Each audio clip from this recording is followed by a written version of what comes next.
Bom, e os sons, né? Os sons são qualquer coisa?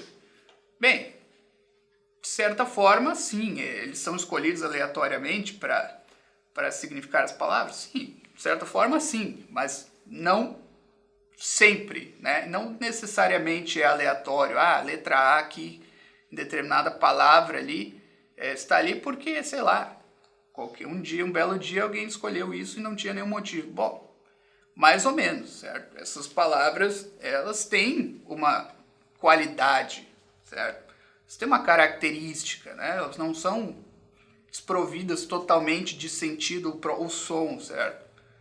O som A e o som U, eles têm uma característica, eles passam uma sensação, ainda que seja uma coisa sutil e é o que eu falei ali atrás, né? Que hoje em dia não se dá muita atenção a isso, mas, né, se nós pararmos para ver, nós vamos perceber algumas coincidências que são coincidentes até demais, tá? Certo?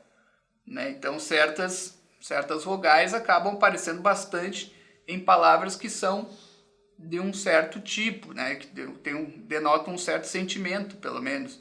Muitas vezes as palavras denotam sentimentos, né? Por exemplo, a vogal U é muito encontradiça, não é? Em palavras, por exemplo, que denotam tristeza com a morte, certo? Então nós temos lá fúnebre, luto, sepultura, não é? Eu anotei mais aqui, vamos ver, túmulo, certo? Todas as palavras têm um som U bastante pronunciado. Isso é por acaso? Bom, o som U, ele é o mais fechado, né? Que nós pronunciamos com a boca mais fechada. É como se fosse mais, vamos dizer, cavernoso, mais, né? Certo? Tristonho, vamos dizer assim. E aí nós temos essa gradação, que vai do A como mais aberto, né? E que geralmente denota certas coisas assim, a vastidão, né? Algo vasto, amplo, alegre, certo? Esse tipo de sentimento vai para fora, né? E daí nós vamos do E, I, O, U e vai diminuindo, certo?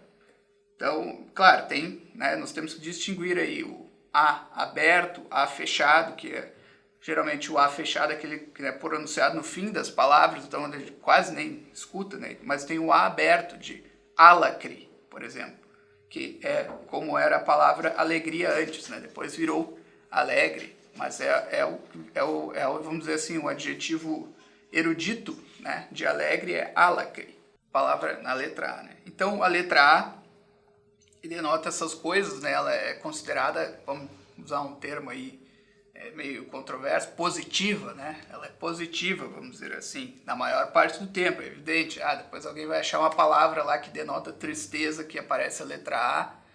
Não, ok, é claro, não é em todos os casos, não é sempre, é uma tendência, né? Nós temos que ver aqui que não, né, é um problema aí hoje em dia aí que, né, se uma coisa não é em todos os casos, então ela não é um fenômeno identificável, né? Não, é tendência, uma tendência. Então nós temos aqui algumas que eu botei, né? O alacre, fácil, certo? Amplo, ágil, vasto, suave, santo, espaço, certo? Denotando abertura, certo? Sábio, né? Coisas positivas, santo. Também a brancura, né? Bastante pronunciado, né? Como a palavras que denotam brancura, né? Por exemplo, branco, alvo, pálido, certo? Mas, por exemplo, asco é uma palavra negativa que tem tem a letra A bastante pronunciada, né? Campo, certo? Então estamos dando aqui algumas características, né, que podem ser vistas, são tendências, não são sempre, tá?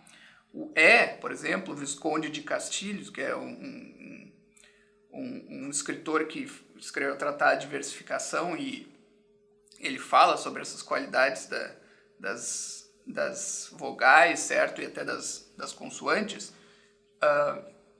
E é o único que eu encontrei que fala disso no português, deve haver outros, claro, né? No Tratado de Versificação do Olavo Bilac ele não fala, né?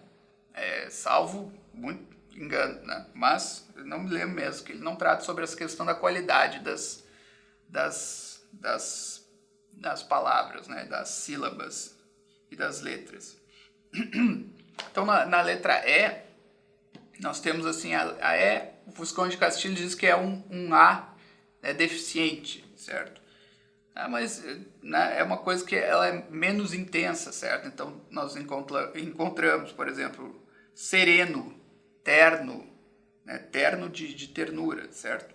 Tenro, tépido, mas também alegre, né? Esse é aberto, né? Também ele aparece em palavras que são mais positivas, certo?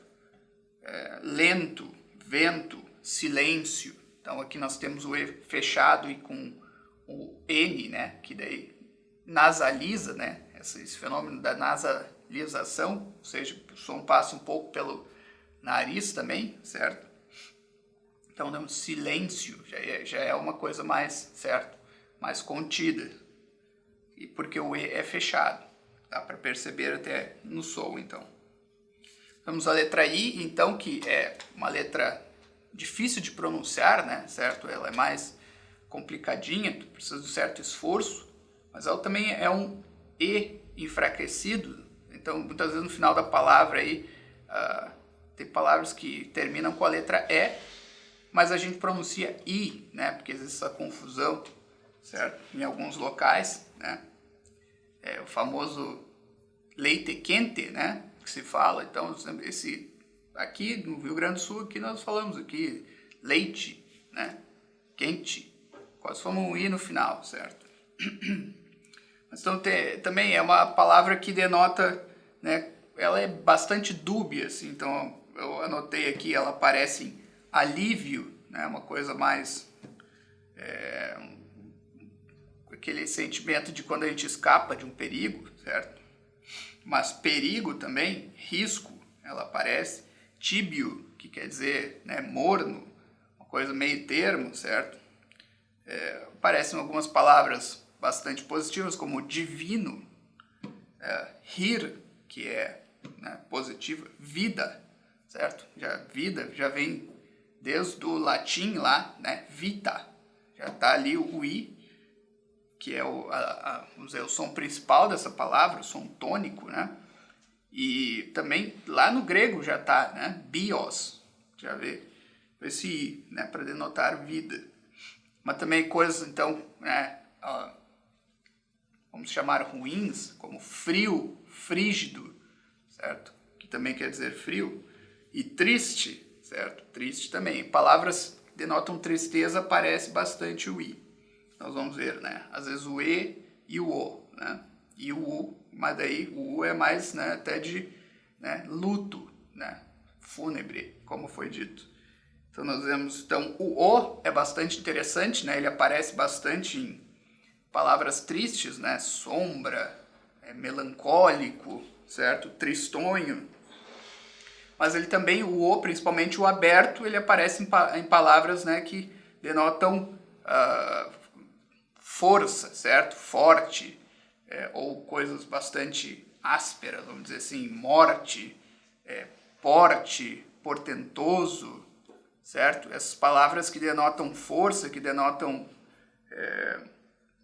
ser politicamente correto, dizer, virtudes mais ligadas ao masculino, certo? Tanto que o O é a vogal ligada às palavras masculinas no português, certo? Nós temos fogo, soco, certo? E também, né, esse som alto e ressoante, né? Ribombo, bomba, certo? Essas coisas que são bastante chamativas, né? Mas também tem uma conotação de agressividade no meio, certo? Bem, então e o U, né, que eu falei, ela é a vogal mais surda, né? Então aí U, surda no sentido, né, tem pouco som, né, quase surda, né? Então tem surdo, mudo. Vamos ver então essas coisas aqui, lusco-fusco, né, fim do dia, ocaso, pôr do sol, né, lusco-fusco. Umbral, umbra, que é sombra também, né, em latim. Lua, que é o astro da noite, certo? Murmúrio, né? Esse som baixo. Então tudo isso, né, é o que eu queria passar aqui para dizer que, ó, bem, os sons, eles de certa forma têm muito de impessoal, de aleatório, certo? Mas nem sempre, certo? Nós podemos notar qualidades, né? E é com essas qualidades que os poetas jogam,